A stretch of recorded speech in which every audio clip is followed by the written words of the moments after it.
واہ میں قربان جاؤں یا رسول اللہ صلی اللہ علیہ وآلہ وسلم آپ کی شان پر۔ جس دن ماں بیٹے کو پہچاننے سے انکار کر دے گی، باپ بیٹے کو پہچاننے سے انکار کر دے گا، اولاد اپنے ماں باپ کو پہچاننے سے انکار کر دے گی، بیوی شوہر کو پہچاننے سے انکار کر دے گی، خامد بیوی کو پہچاننے سے انکار کر دے گا۔ واہ واہ یا رسول اللہ صلی اللہ علیہ وآلہ وسلم، میں قربان جاؤں آپ کی شان پر، آپ نے اس وقت بھی ہمارے ساتھ اپنے رشتے کو نہیں توڑا جس دن ساری دنیا کے انسان، انبیاء، اولیاء، واعظین، ناصحین، ساری دنیا کے انسان کہیں گے نفسی نفسی نفسی۔ حضرت ابراہیم خلیل اللہ جیسے جلیل القدر نبی کہیں گے یا اللہ تجھے میری دوستی کا واسطہ، یا اللہ تو مجھے بچا لے، میں تجھ سے کسی اور کا سوال نہیں کرتا ہوں۔ جس دن حضرت عیسیٰ علیہ السلام جیسے جلیل القدر نبی کہیں گے یا اللہ تو مجھے بچا لے، میں تجھ سے اپنی ماں مریم کا سوال نہیں کرتا ہوں، یا اللہ تو مجھے بچا لے، تو جانے مریم جانے۔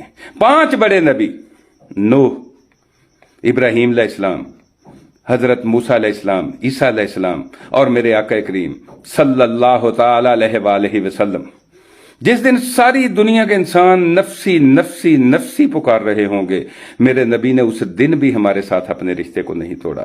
میرے نبی اس دن بھی کہیں گے یا رب امتی، یا اللہ میری امت کو بچا لے، یا اللہ میری امت کو بچا لے، یا اللہ میری امت کو بچا لے۔ کس امت کو؟ جس نے اپنی ساری زندگی شراب پینے میں، جوا کھیلنے میں، جھوٹ بولنے میں، دھوکہ دینے میں گزار دی۔ کس امت کے لیے؟